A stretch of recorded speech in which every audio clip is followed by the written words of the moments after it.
दोस्तों नमस्कार, स्वागत है आपका हमारे ऐसे न्यूज में। आपको पता है कि दरअसल अभी हम काम होते हैं सतलोक आश्रम शामली वेदखेड़ी में।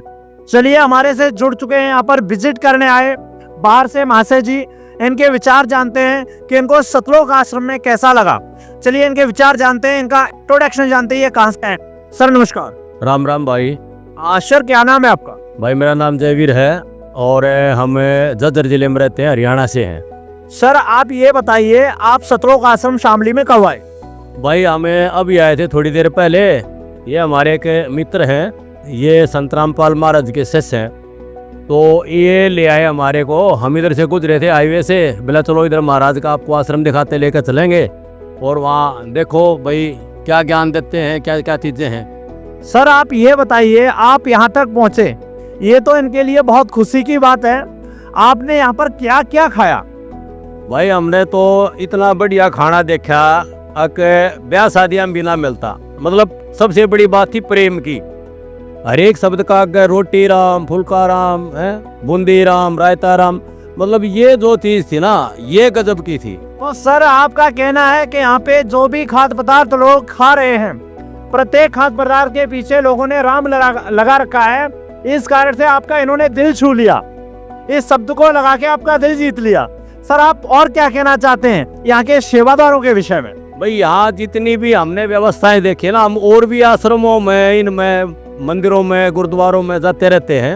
हमारी आस्था है थोड़ी धार्मिकता की, तो ऐसी जो व्यवस्था हमने यहाँ देखी ना संत रामपाल महाराज के आश्रम में, ऐसी कहीं नहीं देखी। सर आप ये बिल्कुल सत्य बात है। इतना प्यार, प्रेम, साफ सफाई, शुद्धता कहीं नहीं देखी। सर एक और बात बताइए, बहुत ही अच्छा लगा आपसे मिलकर, और हमारी टीम भी खोज रही थी कुछ ऐसे लोग यहाँ पर हमें मिले जिन्होंने अब तक संत रामपाल महाराज की शरण नहीं ली हो और वो यहाँ विजिट करने आए हो। सर सबसे बड़ी बात ये बताइए कि आश्रमों में दरअसल बहनों को जाने से रोका जाता है, क्योंकि आजकल आश्रमों में ज़्यादातर बहुत ही गिरे हुए कारनामे नजर आ रहे हैं, लेकिन यहाँ पर आपको माता व बहनों की व्यवस्था व भाई बहनों की व्यवस्था आपको कैसी नजर आई, जरा विस्तार से बताइए। भाई के बतावे आड़त को ईसाई फर्क ना लग गया। अगर भाई कोई बहन बेटी के साथ कोई बदतमीजी कर रहा है या कोई उनका अव्यवहार है, गलत है, सारे इतने प्रेम से रहने जानू, एक ही परिवार के आदमी खड़े हैं यहाँ। जैसे ब्याह शादी में आते हैं ना पूरा परिवार, रिश्तेदार आपस में सगे संबंधी, वैसा ही लग रहा है। भाई यहाँ कोई दूसरा एक दूसरे को, जैसे सब एक दूसरे को जानते हैं और कोई ऐसी बात नहीं अगर जिससे कोई दुर्भावना हो, बुरी नजर से देख रहा हो, ऐसी कोई व्यवस्था हमने नजर नहीं आई। बहुत प्यार प्रेम दिखाई दिया। जयवीर जी एक और बात हम आपसे जानना चाहते हैं, बहुत ही अच्छी बातें आप बता रहे हैं हमारे दर्शकों को। माना है कि आपके फ्रेंड हैं, आपके मित्र हैं, आपको यहाँ लेके आए, क्या आपने इनका साथ छोड़ के इस आश्रम में विजिट किया तो लोगों का व्यवहार, प्रेम आपके प्रति कैसा रहा, ये बताइए। भाई हम तो गेट मत बढ़े ना, गेट में अंदर करते ही बोले अब जी यहाँ जूते जमा कराओ आप। हमने जूते जमा करा, मतलब जूते पहन के एंट्री नहीं है ना, जूते पहन के एंट्री नहीं, ये भी अच्छी बात है। यह सारे का मैट बिछा रखे हैं, इतनी व्यवस्था तो हमने कहीं देखी है कोई ना।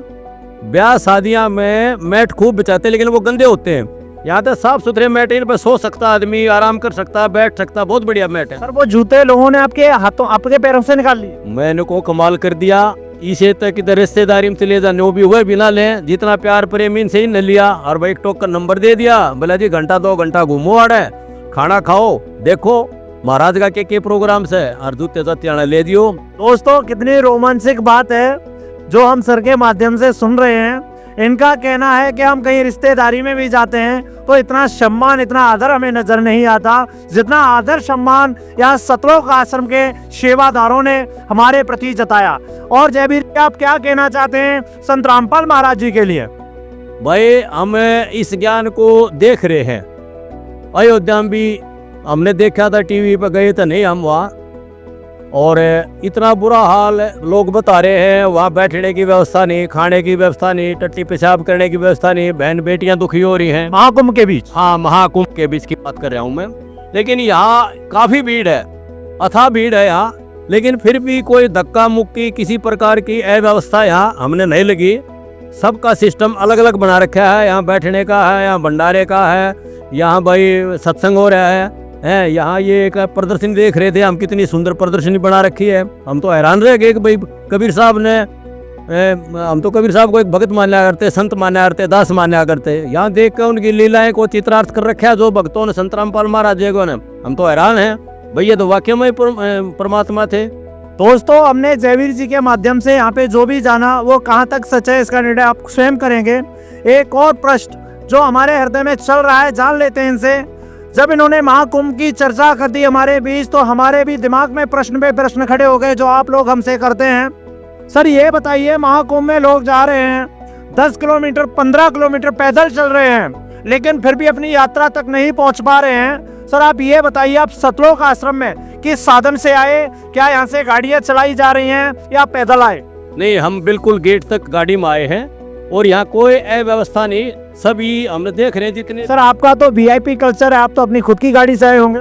नहीं, आए तो हम खुद की गाड़ी से ही थे, लेकिन फिर भी कोई ऐसी भगदड़ वगैरह की बात नहीं थी। प्रेम से हमारी भक्तों ने गाड़ी रुकवाई है, हम प्रेम से उतरे हैं, फिर गाड़ी हमारी पार्किंग में लगा दी। सर चार्ज किया, कोई फीस काटी? नहीं किसी प्रकार। ये कमाल की बात है, हम कह रहे थे माँ भाई को रोटी राटी खाई से भंडारा लिया है कि हम पैसे तो ले लो थोड़े बहुत है, वो पर्ची वर्ची काटते हो कि तो दान दून तो ले लो। बोला भाई यहाँ किसी प्रकार का कोई पैसा नहीं लिया जाता और सारा काम फ्री में, खाना पीना रहना सहना। मगर भाई ये जितना भी यहाँ बहन भाई रुक रहे हैं, ये रात को भी रुक रहे हैं, ये बिस्तरे रखे काफी। हम तो ढेर सारे बिस्तरे देख के हैरान रहे कि मैं इतने बिस्तरे कहाँ से लाए भाई टेंट हाउस से। सर सबसे बड़ी साथियों ने बताया कि बोला ये तो भाई आश्रम के ही है, हजारों आदमी यहाँ रात को सो सकते हैं, तो किसी प्रकार का कोई चार्ज नहीं होता। तो सर एक बात बताइए, जैसे कि आप यहाँ पे आए, आपने यहाँ पे विजिट किया, तो हालांकि आज आपको यहाँ पे एक और नया दृश्य देखने को मिला होगा कि यहाँ पर कुछ लोगों की शादियां भी हुई हैं, जिसमें ना तो बैंड है, ना बारात है, ना मंडप है, ना नाई है, ना पंडित है। आपको ऐसी शादियां देखकर कैसा महसूस हुआ? भाई हम तो न्यों वो शादी हम नहीं देखे थे, हम वहाँ खड़े थे एक साइड सी में। मैं पूछा इन भाई साहब से, माँ भाई ये क्या प्रोग्राम हो रहा है? बोला भाई ये ब्याह करा हुआ, फेरे होने लग रहे हैं लड़का लड़की के। मगर न्यो फेरे होया करें, मकाड़ा को डीजे बाजता ना, को नाचना ना, कूदना ना। मगर फिर ये कैसे फेरे भाई? नो बोले भाई संत रामपाल महाराज पूरे विश्व में यह व्यवस्था ऐसे बनाने लग रहे हैं, और बोले हमारे 10-12 आश्रम हैं, उनमें ऐसी ऐसी सैकड़ों शादी हुई होंगी, आज हजारों हो जाए तो कोई दिक्कत नहीं, और कोई खर्चा नहीं।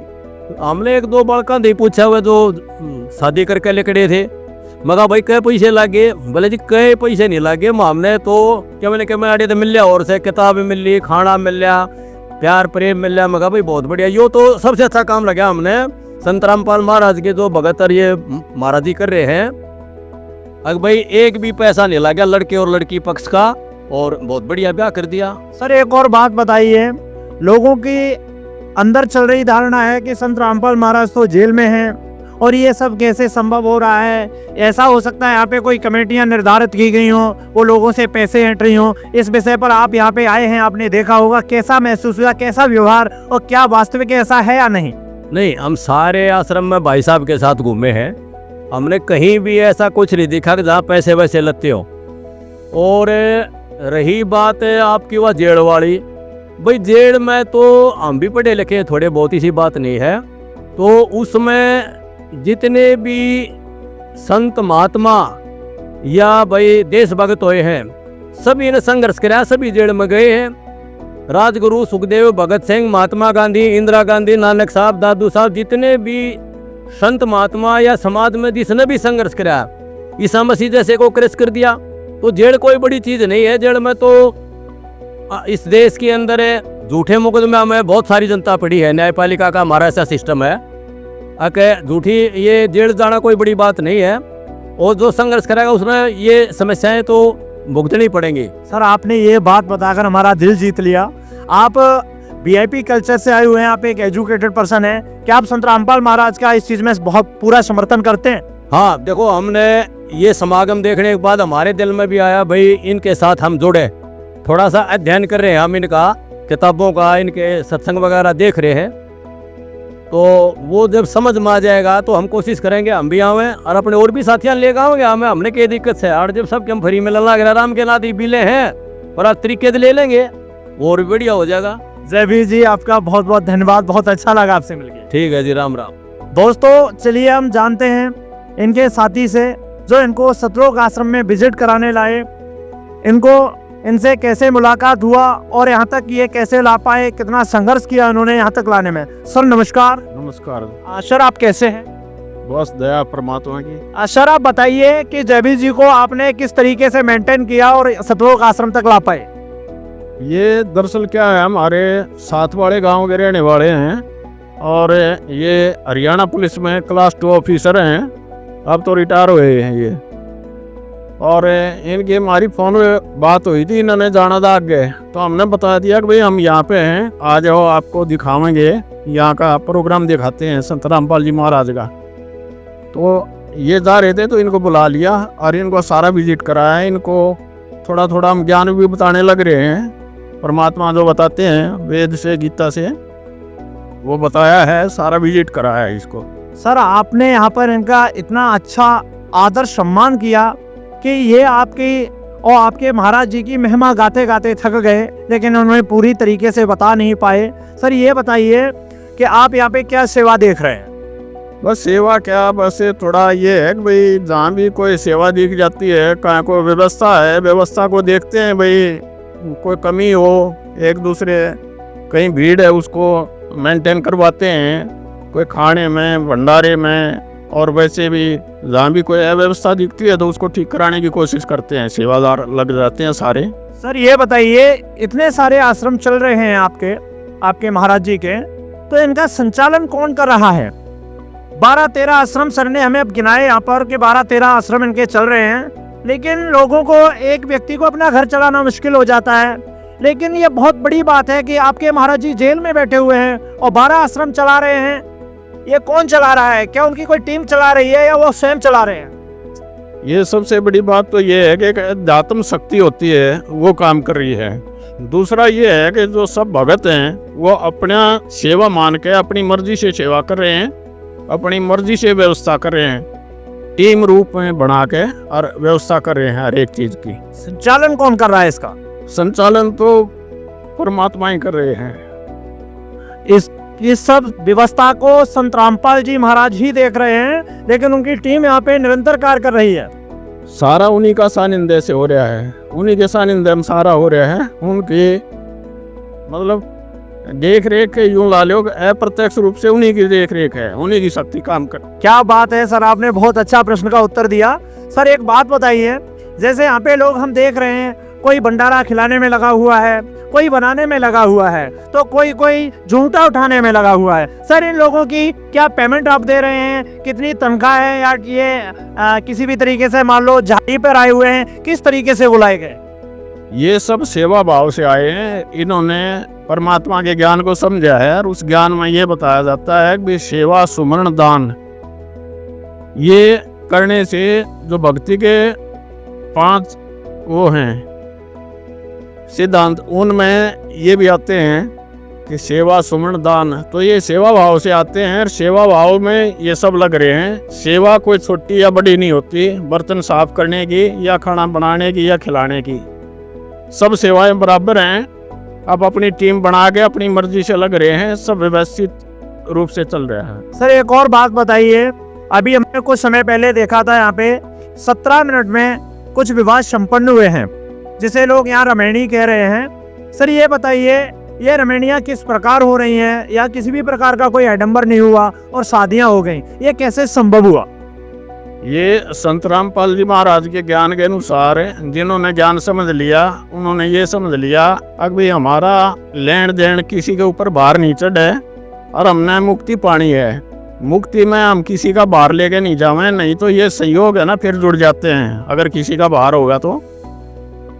और उस भार को बढ़ाने की बजाय कम कर दिया गुरुजिया ने, और उसमें ये कर दिया कि दहेज ना कोई लेगा ना देगा, तो वो भार कम कर दिया, लेना देना कम कर दिया। सर ऐसा तो नहीं है कि यहाँ पे आपने शादियाँ करा दी हो और फिर एकांत में जाके ऑफिस में उनकी पर्चियाँ काटी जाएं, या जैसे सम्मेलन में शादियाँ होती हैं हम देखते हैं वहाँ पे 21,000, 51,000, 1,01,000, 1,51,000 ऐसे पर्ची काटी जाती है 15 से 20 दिन पहले। लेकिन ऐसा यहाँ पे हमने लोगों से भी जाना तो उनके यही विचार है, सर यहाँ पे कुछ नहीं हो रहा। लेकिन आपका क्या कहना है, क्या वास्तविक ऐसा होता है? ये तो आपने उन्हीं से पूछ लिया, भाई अच्छी तरह से बता देंगे। बाकी हम जो व्यवस्था देखते हैं हमें भी अच्छे से पता है ताकि यहाँ एक पैसे का भी कोई लेन देन नहीं होता इस एवज में कि भाई यहाँ शादी होती है तो उसके एवज में कोई एक भी रुपया लिया जाता है। जैसे सर आप जगत से भाई साहब को यहाँ पे लेके आए, उनको बहुत अच्छा लगा, अन्य लोग भी आपके साथ आना चाहते हैं तो आप उन्हें इसी तरीके से मेंटेन करेंगे? सबको हम तो यहाँ जो अन्य समाज से आदमी हैं जो भगत नहीं हैं उनको भी इनवाइट करते हैं, हर समागम में इनवाइट करते हैं, वो आते हैं, सबको दिखाते हैं, यहाँ की व्यवस्था दिखाते हैं, सब यही कह के जाते हैं अभी बहुत अच्छी व्यवस्था है यहाँ।